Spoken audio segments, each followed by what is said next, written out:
Horas, Horas, Horas, Bali G Academy datang dari tepian Danau Toba yang indah ke hadapan Anda.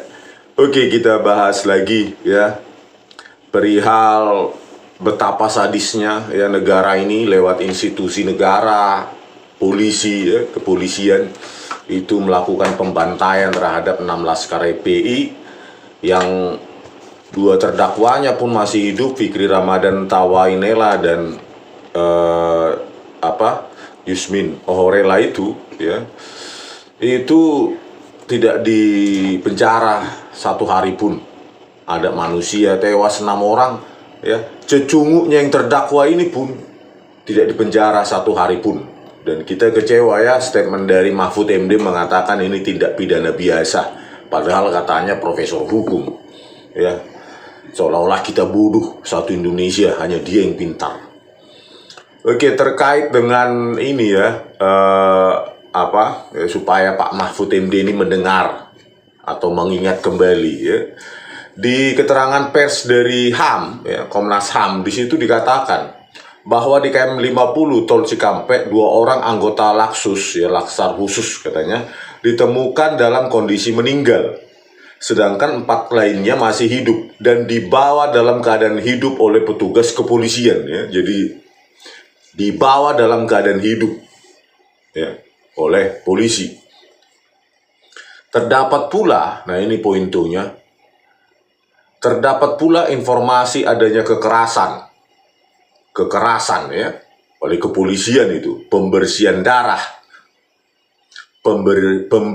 pemberitahuan bahwa ini kasus narkoba dan terorisme oleh polisi. Itu menipu kan, gak ada kaitannya dengan narkoba dan terorisme. Jadi memang kepolisian ini jago kali rekayasa. Kasus CCTV Jessica Wongso itu Tito Karnavian dan Krisnamurti mengotak-atik gitu. Ini juga direkayasa, dikatakan kasus narkoba dan terorisme, padahal di persidangan gak ada kaitannya dengan narkoba dan terorisme. Inilah ya, kepolisian ini terbiasa menipu, merekayasa, dan memeras. Memang itu mereka jagonya ya. Terus di situ juga pengambilan CCTV di salah satu warung, dan perintah penghapusan dan pemeriksaan handphone masyarakat di sana. Jadi handphone CCTV itu diperintah hapus oleh polisi. Dan ini dilakukan oleh anak buah Idam Aziz, Kapolri saat itu. Tim CCTV 50 lah yang merupakan tim CCTV di Duren 3 kasus rekayasa, juga oleh Verdi Sambo di Duren 3 yang membunuh Brigadir Joshua Huta Barat. Jadi mereka udah terbiasa merusak barang bukti digital, merekayasa ya, mengatakan kasus narkoba dan terorisme di kasus KM 50 ini padahal tidak ada kaitannya. Terus CCTV di rest area KM 50 dan HP masyarakat dihapus oleh anak buah Idam Aziz ini, Kapolri saat itu ya, berkaca dari kematian Yusri Yunus ya, Brigjen atau apa itu ya, sudah mati. Seharusnya Idam Aziz berkaca bahwa saya juga akan mati. Untuk apa saya sembunyikan rekayasa ini ya? Setidaknya di akhir hayatmu Idam Aziz, Anda sebagai Kapolri, Anda tahu detil ini bahwa ini rekayasa produk kepolisian. Bertobatlah kau ya, karena ini bagian dari komandomu ya. Anda tahu persis ini rekayasa ini. Anda tahu persis apa peran dari Fadil Imran saat menjabat Kapolda Metro Jaya, Tubagus Ade Hidayat Dirkrimumnya, dan di bawahnya sampai ke tim CCTV 50 ada Agus Nugraha Cahaya, Acai, Ari Cahaya ya, Acai, Agus Nurpatria. Di situ ada Irfan Widianto, terus ada lagi Hendra Kurniawan, ada Verdi Sambo. Bongkarlah sebelum Anda check out Idam Aziz. Ya nggak ada kapolri-kapolrimu itu di dunia kematian. Nggak berguna itu. Jangan kaunya sama keluargamu yang anggap itu penting. Bagi rakyat nggak penting itu. Apalagi bagi yang maha kuasa. Apalah jenderal-jenderalmu itu. Ya, sebaiknya ungkap kebenaran ini sebelum Anda check out. Ya, pasti sebentar lagi Anda check out karena kan sudah tua ya. Jangankan Anda, saya pun bisa anytime check out. Ya, bongkarlah itu. Demi apa? Demi perbaikan di institusimu yang membayarmu seumur hidup. Ya, lewat gaji rakyat itu. Ya. Oke, di sini ada berita ya, kita baca detil lagi di Tribun ini, cukup detil. Berjudul ini ya, kabar buruk bagi Jenderal Idam Aziz. Oke. Dari Tribun Jabar, tayang Sabtu 9 Januari 2021 dengan tajuk Kabar buruk bagi Jenderal Idam Aziz terungkap. Anak buah hapus CCTV rangkaian penembakan Laskar FPI. Ada bagian dari laporan hasil investigasi Komnas HAM yang menjadi kabar buruk untuk Kapolri Jenderal Idam Aziz. Laporan hasil investigasi Komnas HAM kasus penembakan anggota FPI pengawal Habib Rizik memuat fakta yang sebelumnya tak disangka terjadi. Dalam temuan Komnas HAM, anak buah Jenderal Idam Aziz ketahuan menghapus rekaman CCTV yang merekam rangkaian peristiwa penembakan atau pembunuhan Laskar FPI hingga menewaskan 6 orang. Diketahui, polisi yang membuntuti perjalanan Habib Rizik Syihab melakukan gesekan, mulai eskalasi rendah hingga tinggi, dan terjadilah peristiwa baku hantam dan penembakan. Rupanya, polisi yang terlibat dalam bentrok dengan anggota FPI itu menghapus rekaman CCTV di rest area KM 50 Jalan Tol Jakarta Cikampek setelah momen penangkapan kepada 6 anggota FPI. Tak sampai di situ, polisi juga diketahui meminta warga menghapus rekaman ponsel di lokasi kejadian. Nah, bentar. Nah, ini sesuai dengan keterangan pers Komnas HAM ya. Temuan Komnas HAM bahwa polisi anak buah Idam Aziz ini ya menghapus rekaman CCTV di rest area KM 50. Belum juga memerintahkan menghapus ponsel ya, di lokasi kejadian di rest area KM 50 yang merupakan TKP kunci yang sudah dirobohkan, dibongkar tahun 2020 ya, untuk menghapus semua jejak terjadinya itu. Jadi jika nanti berikutnya mereka berpikir jika berikutnya nanti diinvestigasi ulang ini, maka rest area tersebut sudah tidak ada, padahal baru didirikan 2019 ya. Inilah ya sifat-sifat dari polisi yang dipelihara ya 10 tahun terakhir terutama ya. Kita sangat kecewa ya, polisi harusnya digaji rakyat, bekerja untuk rakyat, tetapi untuk kekuasaan ya, melakukan manipulasi, rekayasa, merusak barang bukti, bahkan ada yang melakukan perdagangan sabu. Semua kejahatan dilakukan oleh polisi, bahkan yang tidak dilakukan warga biasa ya. Padahal dia katanya penegak hukum, malah menjadi penghancur hukum, perusak, pemanipulasi hukum. Tito Karnavian dan Krisnamurti, otak rekayasa CCTV Jessica Wongso lewat ahli forensik digital penipunya Muhammad Nual Azhar dan Christopher Harimandrianto. Ini akan terus berulang rekayasa-rekayasa semacam ini. Pertanyaannya sekarang, punya nyali nggak Prabowo Subianto membongkar ini? Punya nyali nggak, Pak? Ya, kalau tidak punya nyali, cukup 1 periode ini saja. Karena keberingasan Anda, kesangaran Anda hanya cocok pada saat kampanye. Ketika terpilih 100 hari terakhir ini, cuma kucing meongnya Anda itu. Ya.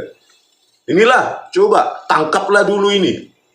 Perintahkan itu Natalius Pigai untuk menangkap polisi-polisi yang menghapus ini, yang memerintahkan penghapusan CCTV di rest area KM 50 dan HP. Tangkaplah dulu itu. Pasti Listio Sigit Prabowo Kapolri saat ini tahu ini ya, tinggal tanyakan saja siapa. Fadil Imran, masih aktif itu Fadil Imran itu Kapoldanya. Apalagi sekarang catatan buruk ya, kemarin lewat ada lembaga apa itu Celios atau apa yang mengatakan Natalius Pigai ini termasuk menteri terburuk, ya, menteri terburuk dari yang terburuk lainnya, yang layak untuk di apa nama itu dihampaskan ya, karena nggak ada roadmapnya penegakan hukum yang kasus-kasus besar, nggak ada statementnya keluar satupun.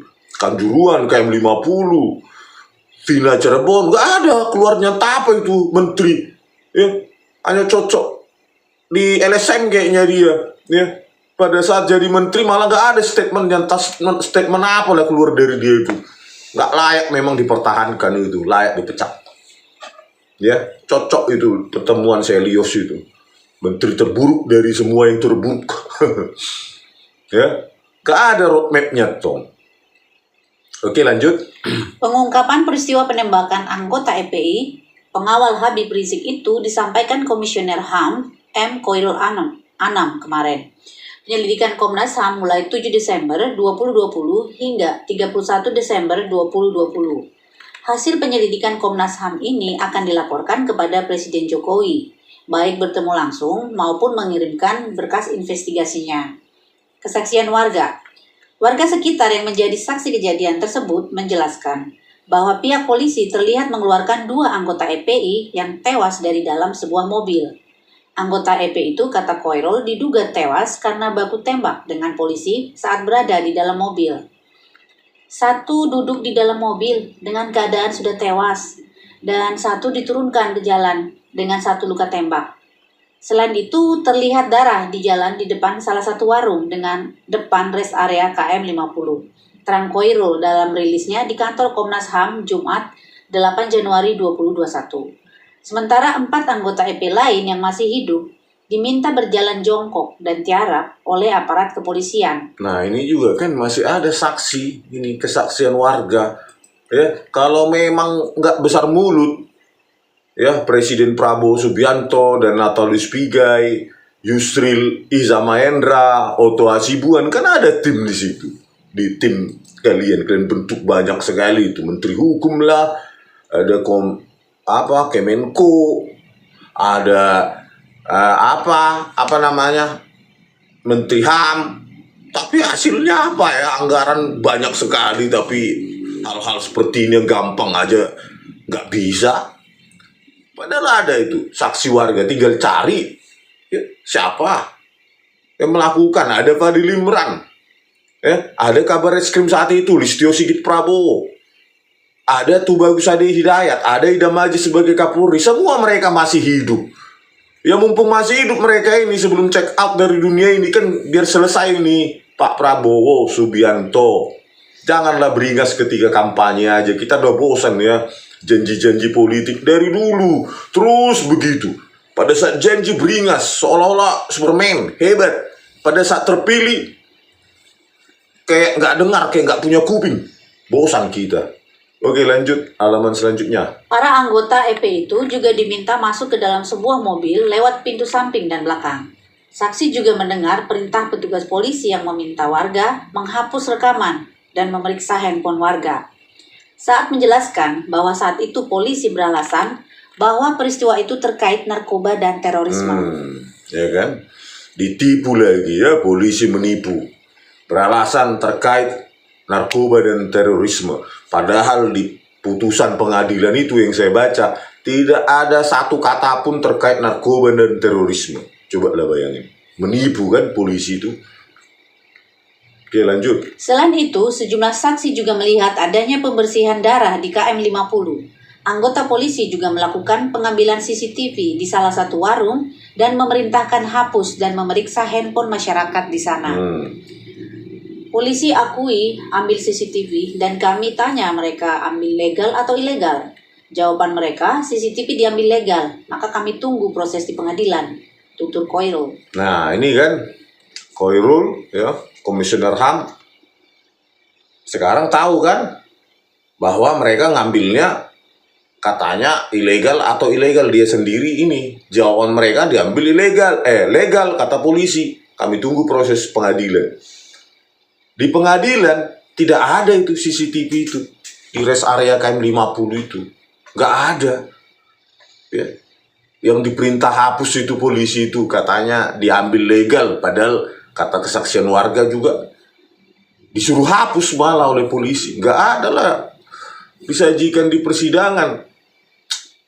Kok begini kali sih negara ini, apa ya, punya polisi pantasan terburuk, terkorup se Tenggara dan layak dibubarkan. Nggak layak itu makan uang rakyat 126 triliun itu kayak gini apa ya, sadisnya. Mau menipu lagi. Mengatakan kasus narkoba dan terorisme. Menipu terus. Oke lanjut. Diketahui sebelumnya, hasil penyelidikan Komnas HAM menduga adanya pelanggaran HAM yang dilakukan polisi saat bersiteru dengan 6 anggota EPI. 2 anggota EPI tewas karena baku tembak di jalan tol Jakarta Cikampek. Namun, 4 anggota EPI lain diduga tewas di luar insiden baku tembak. Maka, Komnas HAM meminta kasus tewasnya 4 anggota EPI ini untuk dibawa ke pengadilan karena diduga telah menyalahi aturan yang berlaku dalam tindakan tegas terukur. Kejar-kejaran, mobil yang ditumpangi anggota EPI sempat menunggu mobil polisi saat insiden Karawang terjadi 7 Desember 2020 lalu. Hal itu diungkapkan Komisioner Komnas HAM M. Khairil Anam usai penyelidikan yang dilakukan sampai 31 Januari 2020 lalu. Khairil mengatakan, pihaknya telah memeriksa CCTV, voice note, dan rekam jejak digital lini masa anggota EPI dan polisi. Jadi itu ya, Khairul Anam katanya memeriksa CCTV, voice note, dan rekam jejak digital lini masa anggota FPI dan polisi. Saya meragukan.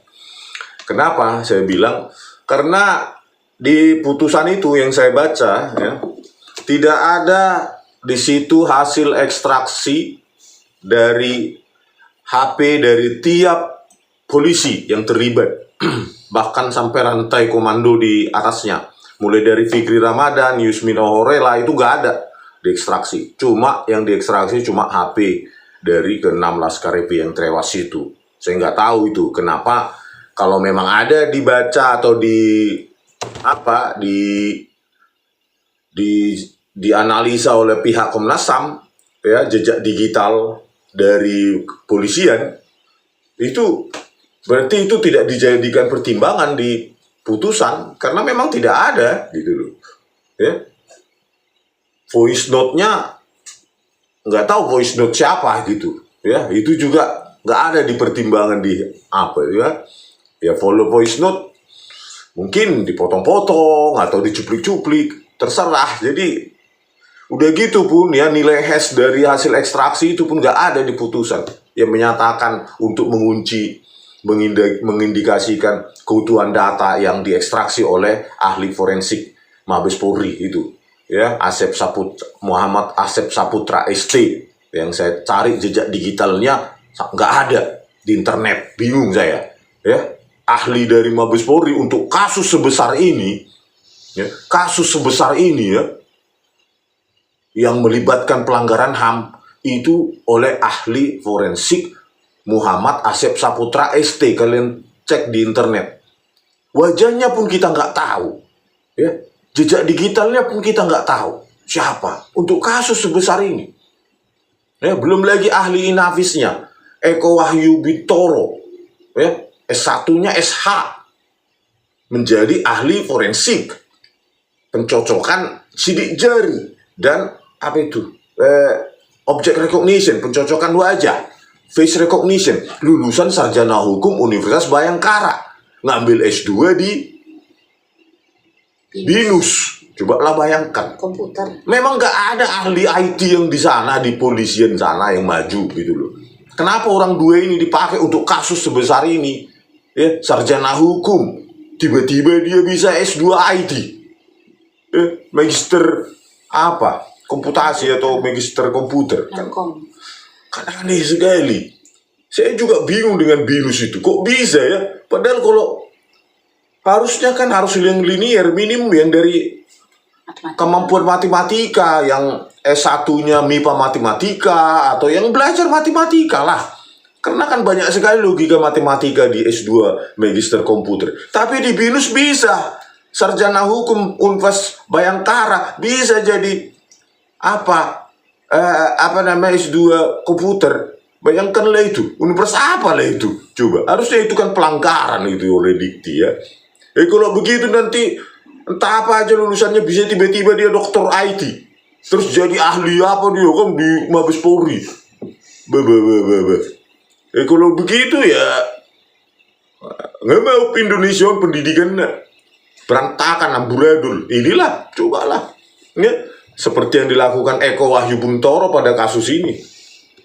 Ahli Nafis, gak ada kaitannya fingerprint, face recognition yang dilakukan. Dia cuma mencocokkan cerita dari reka adegan, rekonstruksi foto-fotonya, ya, yang juga bersumber dari dua terdakwa yang masih hidup itu, Yusmin Ohorela dan Fikri Ramadan Tawainela.